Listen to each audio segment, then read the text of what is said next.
You're watching Relevant News! Good evening and welcome to Relevant News, where we cut through the noise to bring you the facts that matter. I'm Queen of Karma, and tonight we're taking a closer look at a multi-billion-dollar industry that's under increasing scrutiny: multi-level marketing, or MLMs. From Herbalife's latest acquisition spree to Islam's crackdown on pyramid-like schemes, the landscape is shifting. But why is this business model still thriving when research shows that over 99% of participants lose money? And why is it so important that media outlets like CBC remain neutral or even critical when covering MLMs? Stay with us as we break down the facts, expose the risks, and hear from those who have been caught in the MLM web. This is Relevant News, bringing you the truth behind the hype. You're watching Relevant News! Karma's a bitch. Queen of Karma.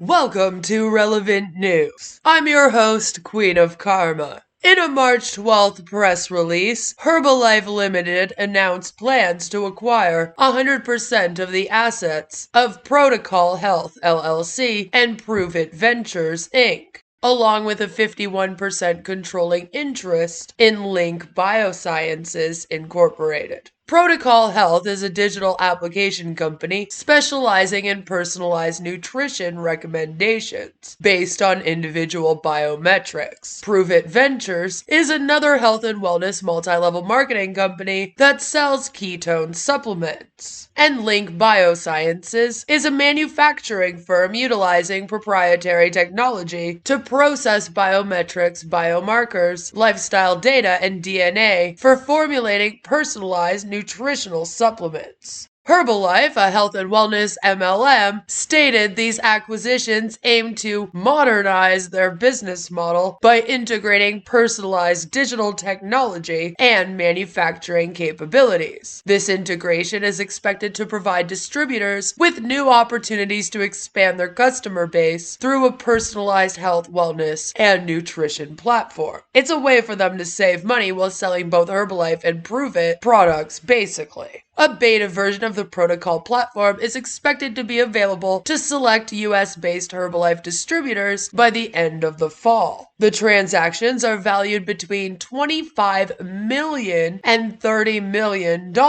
with additional conditional payments based on future performance. The deals are anticipated to close in mid-2025. Herbalife also announced it is expanding its partnership with soccer star Cristiano Ronaldo, who will serve as an advisor for the development of the Protocol platform. They state that Ronaldo's long-standing relationship with Herbalife reflects a shared commitment to high-quality nutrition and wellness solutions. We state that MLMs often partner with celebrities to help legitimize their brand. We will keep an eye on this story and let you know of any future updates. Herbalife has also just announced that it will fuel the Women's College All-Star Game as the official nutrition and hydration sponsor. It announced on the 24th of March that it will fuel the Women's College All-Star Game as its official nutrition and hydration sponsor, and this will start taking place during the National Championship weekend on April 5th in Tampa, Florida, where the Women's College All-Star Game will showcase 20 of the nation's top basketball players as they compete one final time before entering the next phase of their careers, including opportunities in the WNBA. We wish them all the best of luck. We just wish that they would not be sponsored by an MLM pyramid scheme. Maybe we can put some pressure on them to cut ties with Herbalife. Seeing this hurts my heart. We really do need people to stop supporting MLM's scheme. says that during the game, athletes will have access to a range of premium nutrition products, including those from the Herbalife 24 NSF certified for sport line, which are designed to help replenish essential nutrients lost through sweat, enhancing hydration, endurance, and recovery. Sounds like an illegal medical claim to me. Fans will also have the chance to try these products just like their favorite athletes. Please do speak out about this on social media as much as you can. Herbalife is just going crazy out here. We're thrilled to have Herbalife on board as our official nutrition and hydration sponsor, said Mark Starsiak, Senior Vice President at Intersport, which operates the Women's College All-Star Game. Goes on to talk about Herbalife's long-standing dedication to supporting women in sports, which is really only to promote their pyramid scheme. So please do speak out about this if you have any kind of platform. They should go with Gatorade instead. Islam has declared multi-level marketing companies haram, and I just wanted to take a moment to remind the world of that. I do not support Islam or any religious beliefs, but I do think it's important that we touch on this briefly. Many Islamic scholars consider multi-level marketing to be haram, which means forbidden.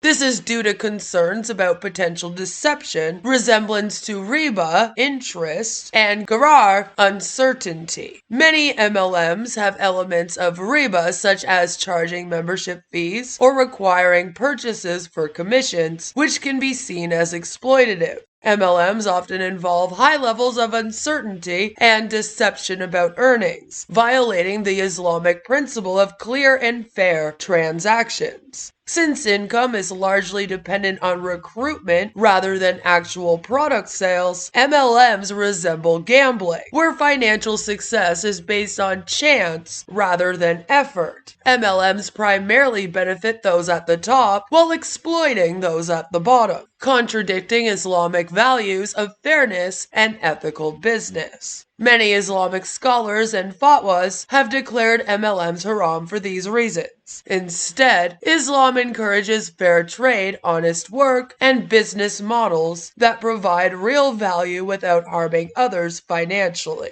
According to the book Islam, Questions and Answers, Volume 28, Jurisprudence and Islamic Rulings, Transactions, Part 7, MLM companies are considered haram. I just want to ensure those who practice are aware that if they are in an MLM and they practice this religion, that they should rethink things. Maybe they were not aware before now, but it's important to note this. Hopefully that will help several people leave these cults. Several months ago, we read an article entitled, Why Some Multi-Level Marketers Are Ditching the MLM Model. There is a more recent article that I would like to read to you because it left a bad taste in my mouth, and you'll see why. It's legal, but is it lucrative? Inside the risky world of multi-level marketing. Story by Maddie Ryan. This is Amanda Kirby, who was an Epicure ambassador for 5 years. Multi-level marketing is nothing new. From Tupperware to Avon, these commission-based sales positions have been a popular way to make money from home. But sometimes business can come to a screeching halt. That's what happened to Amanda Kirby and every other Epicure ambassador in Canada. Kirby, who lives in Pouchco, Newfoundland, has been both a consultant and a customer of Epicure for half a decade. The British Columbia-based seasoning and culinary brand is labeled as gluten and allergen-free, which makes it very attractive, she said. Epicure is one of many popular companies that use multi-level marketing. According to the Competition Bureau, which is Canada's FTC, a multi-level marketing plan promotes the supply of a product to participants in the plan. Participants earn compensation based on supplying products to other participants or customers. Commission-based consultants are considered self-employed by the Canadian Revenue Agency, or IRS. Kirby did not start selling Epicure products for the money, she said, but because her son, who has autism, is particularly fond of it. However, she told CBC News she sees why it is a seemingly popular trend to become a consultant on the island. You can do it from the comfort of your own home, said Kirby. But as with any business, there is a level of risk. I would argue with MLMs, there's a higher level of risk than with any other businesses. Epicure ceased operations after entering bankruptcy in January, leaving its community in the dark, Kirby said. I just woke up and I heard my friends were messaging me, asking me if I had certain products, Kirby said. And I was like, why is everybody so eager all of a sudden? And I found out that they were going through a rough time. People are still able to order from Epicure's website, which is advertising a liquidation sale. But Kirby said she hasn't had any communication from the company. She doesn't know what will happen next. Although Epicure is not Kirby's main source of income, Concordia University marketing lecturer Robert Soroka said people can get in over their heads when being involved in multi-level marketing. When you lose your own distributor, you're going to lose the clients as well, said Soroka. There's a significant sacrifice. Soroka also noted how the products sold by multi-level marketing companies are typically much more expensive than regular retail companies, and the price tag affects both the customers and the sellers. This is a picture of him here, and Concordia University is in Montreal, Quebec. Former Sensi consultant Emily Pretty, who lives in St. John's, warns against investing too much money into such companies. Sensi is an Idaho-based company that sells scented wax, sprays, and more. Between samples and gift boxes and the little knickknacks and business cards and website renewals, I would say I easily spent $6 or $7 grand easy, said Pretty. The St. John's woman said she made nowhere near that amount in profit in her 5-year run of selling Sensi products. This is Emily here, and she is warning people to do their research before getting involved in MLM. Sensi consultants are technically considered independent business owners by the company, marketing officer Mark Statsny wrote to CBC News. He said their financial returns will be directionally proportional to the effort they put in. For this reason, Pretty stressed that it is important to do research before taking on the risk of losing money or failing to build a customer base. You can be a boss, babe. You can have your own business, said Pretty. If you're going to spend the money to earn money, spend the money on yourself. Invest in yourself, not someone else. And this is when the article starts to irk me, as I'm sure you can tell. Because now it starts to give off the impression that as long as you can have a customer base and you invest in yourself, MLMs are fine. Multi-level marketing versus pyramid schemes. Sensi's website claims to be a party planning company that gives people the opportunity to sample products and eventually become a consultant. In an emailed statement to CBC News, Statsny wrote that the company does utilize a multi-level compensation plan that technically classifies the company as an MLM. Here it shows a picture of Sensi's starter kit. Multi-level marketing companies promote the purchase of starter kits if people intend to sell their products. And I was hoping that Maddie Ryan would be a little more anti-MLM. Statsny's statement also said, if a company leads with product and has real customers willing to pay for their products or services, chances are they are a healthy company providing value to the market. Referring to common conceptions that paint MLM companies as predatory or even illegal pyramid schemes.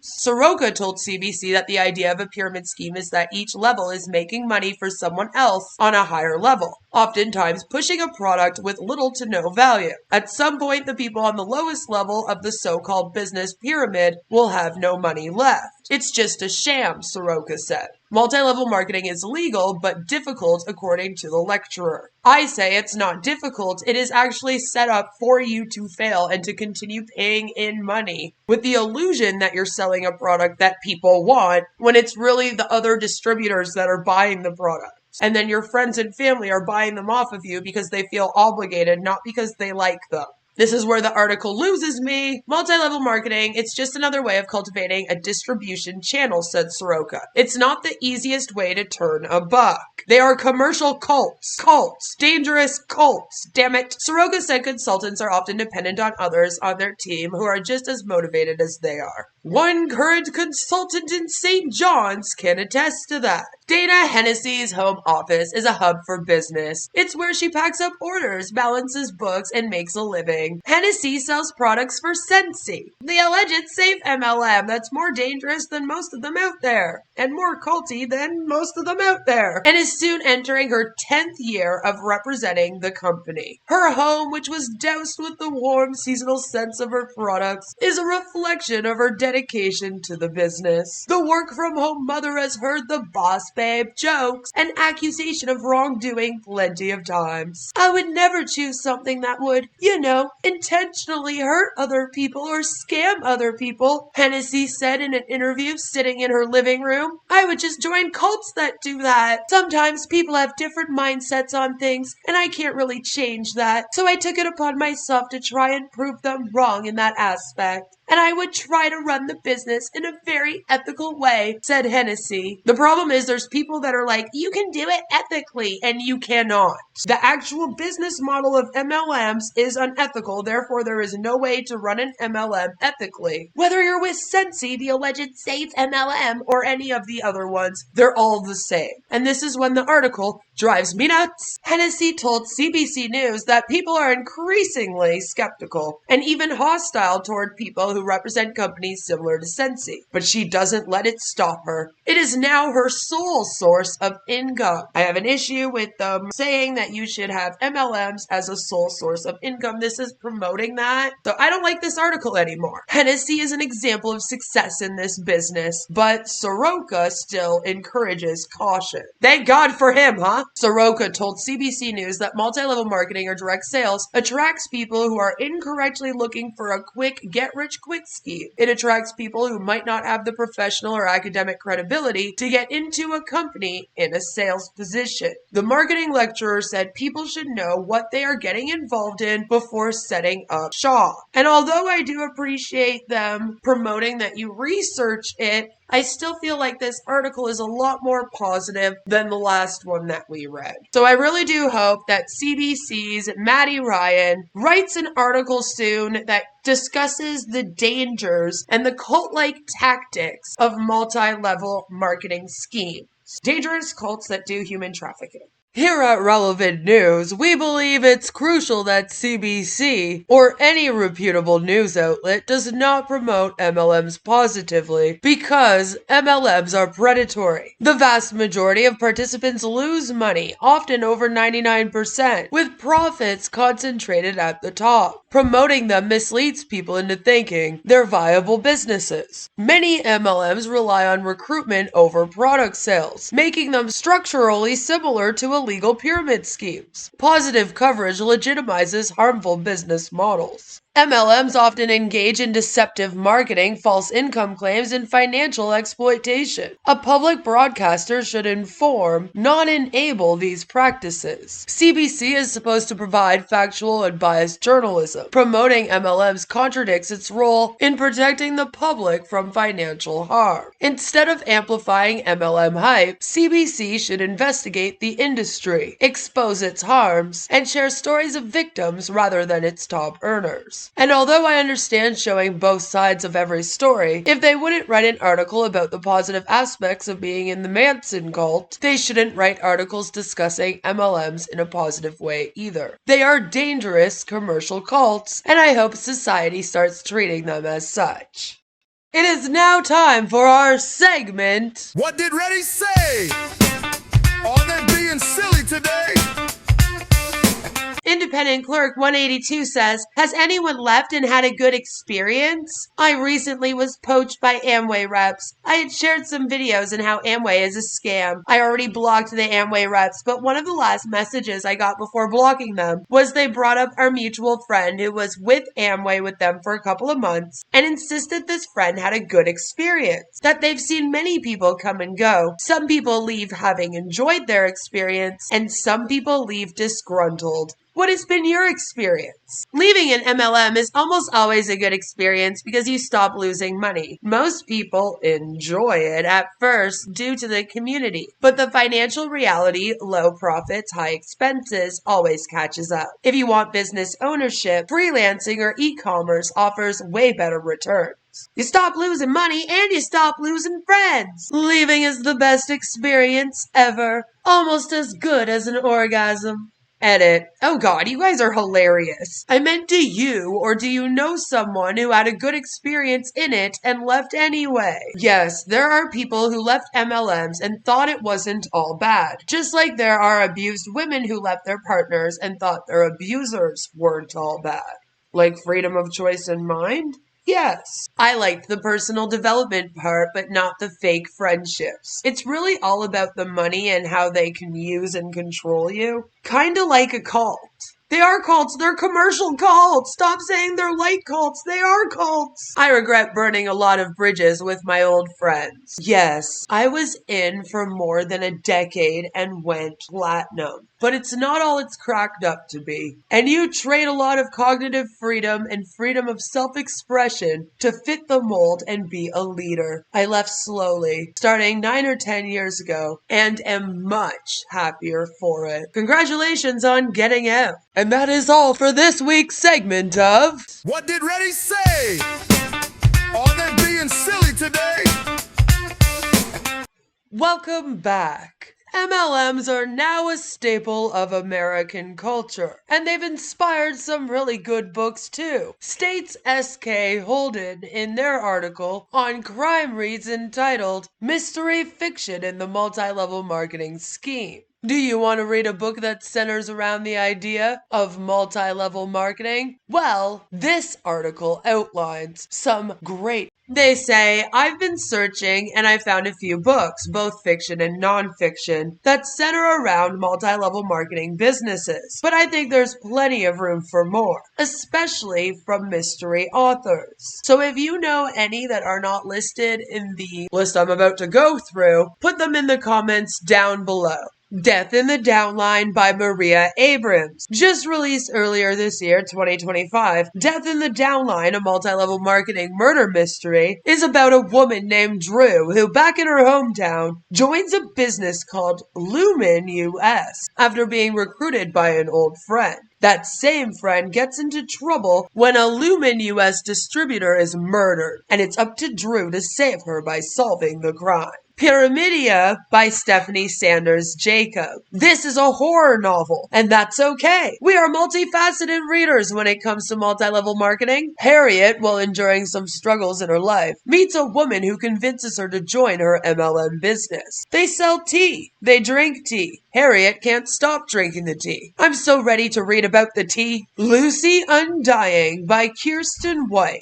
If I had a nickel for every MLM-centered book I found that involved vampires, I'd have 2 nickels, which isn't a lot, but it's weird that it happened twice. Lucy Undying, a Dracula novel, starts with Dracula and ends with multi-level marketing, which I think is a testament to White's skill as an author. Lucy, the main character, is one of Dracula's first victims, and then spends her undead life trying to free from his clutches. The Female Persuasion, a novel by Megan Wolitzer. This is a coming-of-age story, and no, it's not directly about direct sales, but it is about female friendships and mentoring, and power, and really, that's at the core of every multi-level marketing business. Greer is a freshman when she hears well-known feminist activist Faith speak at a seminar for the first time. She can't believe it when Faith asks her to join her in a new venture. Cultish by Amanda Montell. Non-fiction book alert! I am a huge Amanda Montell fan, and her sophomore book, all about the language used by various forms of cults, has an entire chapter on multi-level marketing. I can't recommend this book enough. Thanks, I've actually read it. It's good. Agreed.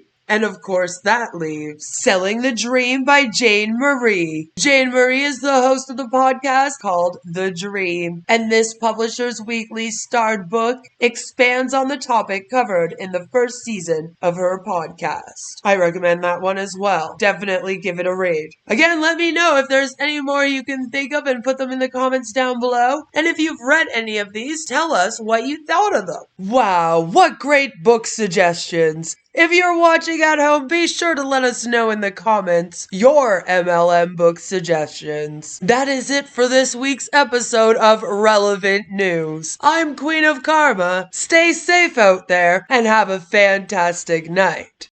You're watching Relevant News.